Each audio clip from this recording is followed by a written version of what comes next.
छोटा जी और बड़ा जी में क्या अंतर होता है? देखो, बड़ा जी और छोटा जी के जब बात होगी ना, तो उसमें तुमको देखना होगा, जाना होगा कि ये स्मॉल जी जो है वह तुमको पृथ्वी किसी भी वस्तु को अपने केंद्र की ओर जो खींचती है वह तुमको त्वरण होता है। त्वरण होता है, उसका मान, छोटा जी का मान होता है 9.8 मीटर प्रति सेकेंड स्क्वायर। जी जो है इसका मान होता है 9.8 मीटर प्रति सेकेंड स्क्वायर।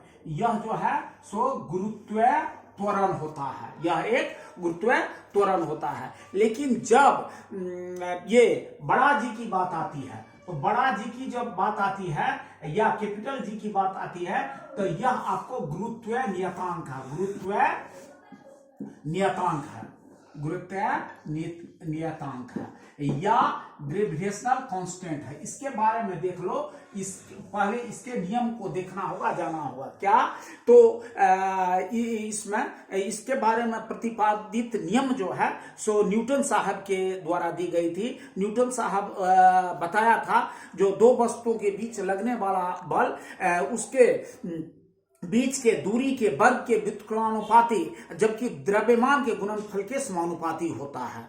तो यह बात न्यूटन साहब ने बताया था और उसी संदर्भ में सो बड़ा जी की चर्चा आती है। तो उनके व्याख्यान से दो बातों की सो तार्किकता मिलती है। नंबर एक मिलता है क्या, दो वस्तुओं के बीच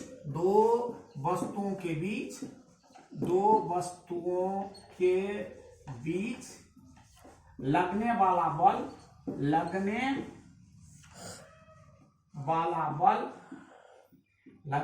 बल उसके के उनके बीच के दूरी के वर्ग के व्युत्क्रमानुपाती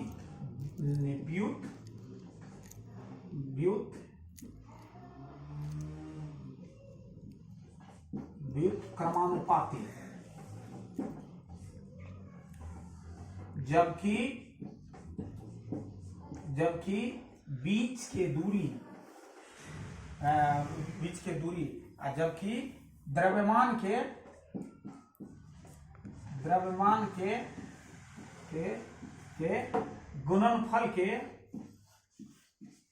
गुणनफल के समानुपाती होता है,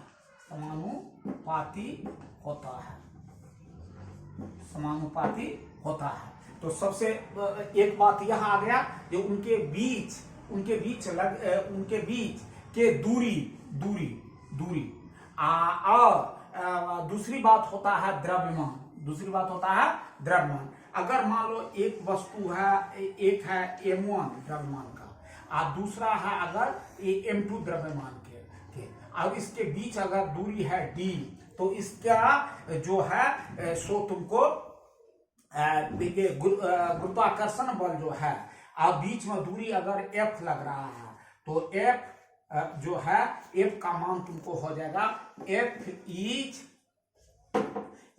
is directly proportional to m1 गुना m2 बटा डी स्क्वायर। अब देखिए, यह चूंकि फोर्स है, इसके बाद यह एकदम निश्चित है, तो इसको हम ऐसे भी लिख सकते हैं। सो आपको जी m1 गुना m2 बटा डी स्क्वायर, इस प्रकार आपको जी जो हो जाएगा, आपको जी जो हो गया वह हो गया तुमको क्या, तो इस चीज को संदर्भित f गुना डी स्क्वायर बटा m1 गुना m2।